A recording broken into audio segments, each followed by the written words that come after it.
Hello everyone, I hope you are having a wonderful time.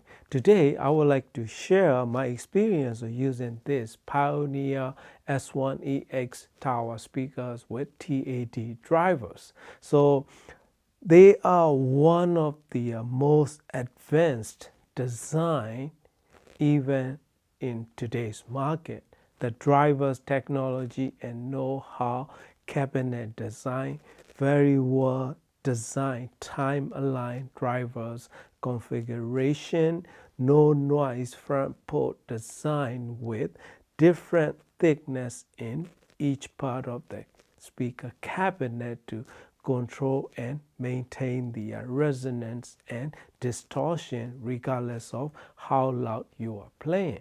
So that know-how and technology is thanks to Pioneer ability of building high quality drivers and Andrew Jones design theory and experience combined. They created TAD consumer speakers back then, and they did really great job in my opinion, because Pioneer has been making these kind of Beryllium diaphragms or other companies for like last 40 years.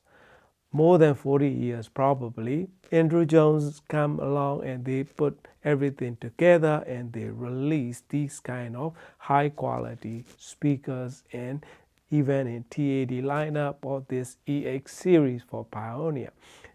I mean, if you go back and look at the older Pioneer speaker that they sell domestically, come with high quality, beryllium tweeters and everything. So a lot of people may not know this. Back in like 2009 or 10, I was going to buy TAD Evolution speaker because I have my money saved up for that, and it's pretty expensive, as you know. But in the end, I decided not to buy it because the reason is I don't feel like spending that kind of money on these kind of components, because it day by day the volume decreases, right? So that's why I didn't spend that money. Instead, we invested on the property. So thanks to the investment, now we have better life and everything, as people can dream of. That is my little backstory. But I still want to have TAD speakers. When I run across this S-1EX in local, I just jump on it because it's reasonably priced and without any major flaws. The reason I like this TAD drivers is no distortion, high frequency to every frequency range. Even the front port doesn't do any shuffling noise at all, because I take it to them to 105 dB range, playing really deep bass lines, and it doesn't produce that kind of noise at all, and it's comfortable to listen without annoyingly get really bright in my system. So I pair them with my Deno PMA S611 or Sony HAPZ-1ES, and sometimes I use Dina Fripp's Terminator Plus 12 Anniversary Edition R2R deck or Leather Shoeman R2R deck. I pair them with because I like the synergy of pairing them together. Frequency response and sound reproduction, probably one of the most accurate sounding sound quality without coloration. That how accurately it will reproduce with great mid-range and accurate human voices and vocals. Only little downside time to time I have with this Beryllium dome tweeters is time to time some of the recording, the cymbal strikes or upper range of frequency, especially the cymbal strikes and all the small notes, can be a bit shallow and thin sounding if the recording quality is not so good. That's a little downside, and some may call it very revealing sound reproduction. But to me, that is a little downside for me. Other than that, high frequency extension airiness, spaciousness, tonal balance, accuracy, and naturalness, and a little bit of one-mesh sound signature that this Denon PMA S611 has, which has a Class A bias design. So that sound quality and sound signature, a little bit of one-mesh tonal balance is properly reproduced. Instrument separation is really good. If music come out like it comes and hug you and surround you, and you will float in the music clouds with incredible amount of depth and scale and dynamic range without getting bright or forward sounding sound signature. So my listening level is just right there. That is about 8 o'clock position on my amplifier. That will get me around like 75 dB range of loudness in this room. They work wonderfully well in my room as well as pairing with my components. That is another little trend in Japan as well. A lot of Denon's PMA S61 or S611 owners are pairing with these speakers. Some people are pairing with higher and higher priced TAD speakers because they have a great synergy together.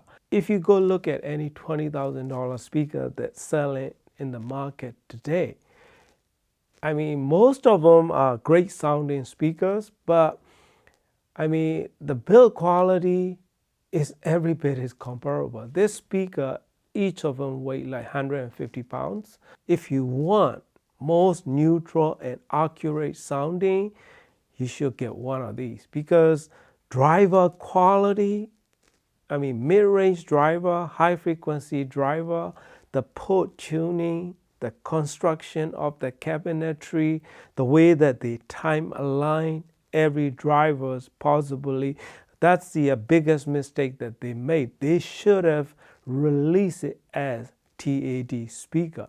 Let's say they were doing the TAD M1 and this one should have released it as a TAD M3 or whatever model, and it will be great hit. People will happily pay $20,000 because originally these sell for, when they started, it used to be around like $5,000 each, but they raised the price a little bit, and then they were selling around like $11,000 to $12,000 pair of these speakers, and they come with the crate. So, but that is the price now. After many years, probably more than 10 years now, since they discontinued it, or 8 years, I think, in Japan. So you can get them in really good price. If you get it in $3,000 to $5,000 range, you should jump on it, right? Because you are getting phenomenal deal. The reason is the drivers, bass drivers, the dust cap, and the whole thing is one piece. It has very aerodynamically designed and pulled it. They overbuilt it. Longevity and trustworthy quality that lasts very, very long time. Pioneer made a big mistake in a lot of things, but they are still going strong in Japan. They are still selling TAD speakers. Now they are together with Onkyo with a different enterprise itself in Japan and China market. The rest of the world it took over by North American company that they sold it to. So Pioneer did a mistake on a lot of stuff, but they did great on these speakers personally because the way that it can reproduce the sound and the bass quality is smooth and natural, so effortless. That's the actual sound quality out of these speakers. Effortless and natural and easily can create 3D soundstage. These speaker needs more room to disappear. The way I set it up is to the wall, to my right, it has almost like 6 feet away from the wall. It's treated. On the left, about 4.5, 5 feet away to the left wall. So ceiling is treated, and my listening position is exactly 12 feet away as the TAD or Andrew Jones they recommended. Another good thing about these speakers is they can place relatively close to the wall behind it, right? The way I have is around like probably like about a little over 3 feet behind the speakers. Another thing that I love about these tower is no cabinet resonance, probably dead silence. Overall, the sound is probably studio mastering worthy sound quality that you can rely on mastering all the high quality music in the studio. So that's how much they are capable of in terms of sound reproduction. So for example, if I listen to this speaker, then I switch over to KEF R11, then what happened is mid-band forwardness is so much apparent that I got annoyed by it. So I stopped using KEF R11. Then the JBL L100 Classic 75th is different story. Overall, dynamics and immediacy, JBL totally shows it. But unlike KEF R11 sound, JBL have good immediacy and slightly forward sounding compared to this S-1EX, but KEF R11 has a mid-band forwardness and sound small and sound a bit thick, and it used to be my favorite sounding speaker, but after, these totally outclassed KEF R11, and then I know they released KEF R11 meter, but you will not be hearing the sound night and day different. So if you want to save up your money, yes, you still want to have really good sounding speaker, incredible sounding speaker for accuracy and incredible mid-range and decent bass quality with superb high frequency extension without getting bright sound. So these speakers, you should go for it because you will save a lot of money.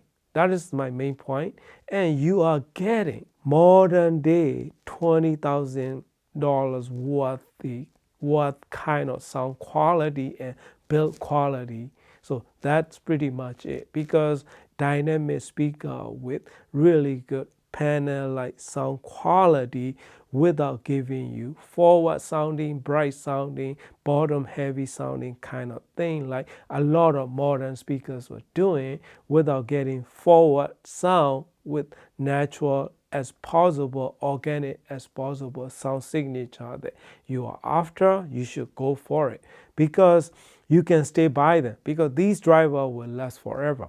They have very advanced technology and know-how that they put it together. You are getting TAD drivers with great performance out of these speakers. Because if you buy the CST driver alone, I remember they went up like $2,000 for a pair of those on eBay a while ago. So that's how much their demand is. The CST drivers itself is pretty expensive. So you are getting super high quality built with really reasonable price in used market today. So I dearly love the speaker sound and the quality of the music that I can enjoy listening to. As far as the measurement goes, in-room response measurement, I measure it right in front of the speaker, right there in front of the CST driver, a few inches away. That's what you will see, as well as I measure it from my listening position. Then you will see it here as well. So that's where the differences are.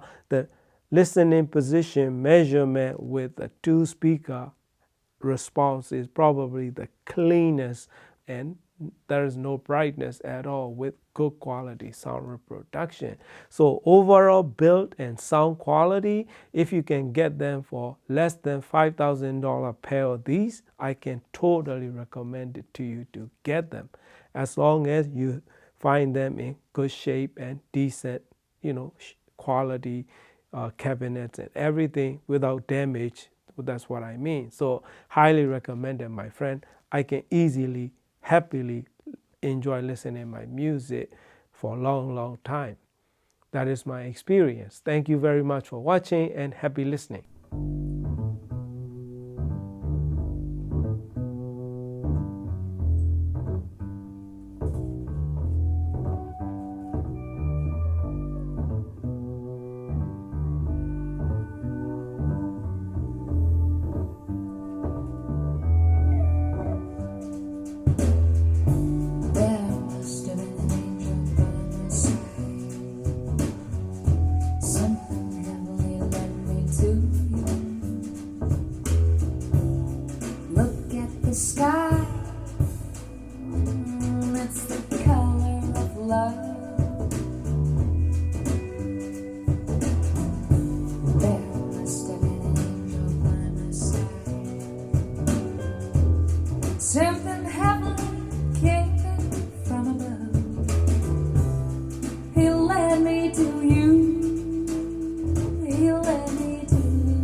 On the bass, Mr. Torigoe Keisuke-san. On the guitar, Orima Yosuke-san. Yeah.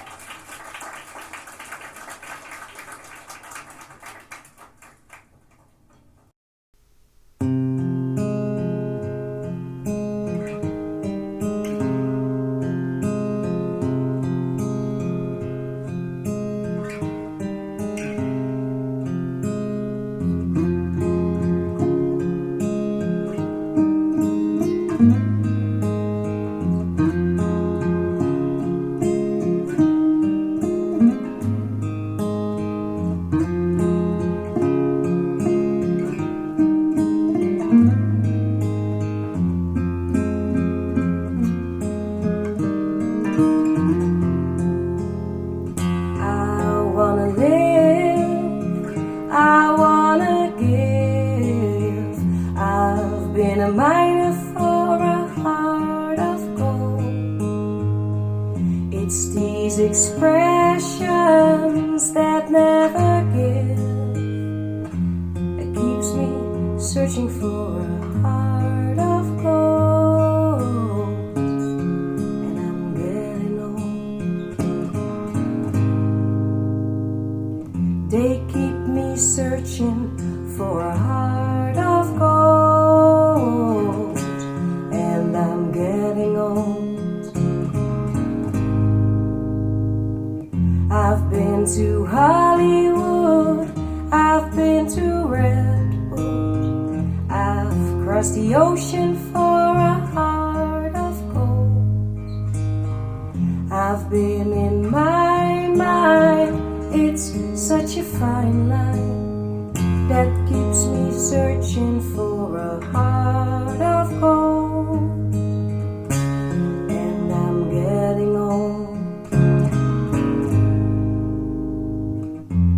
Keeps me searching for a heart of gold, and I'm getting old.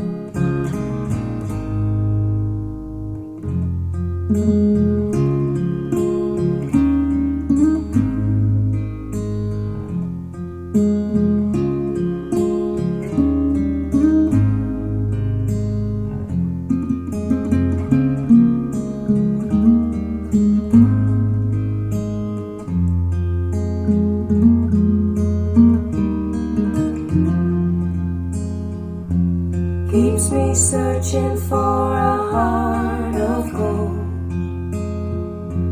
Keeps me searching and I'm growing old. Keeps me searching for a heart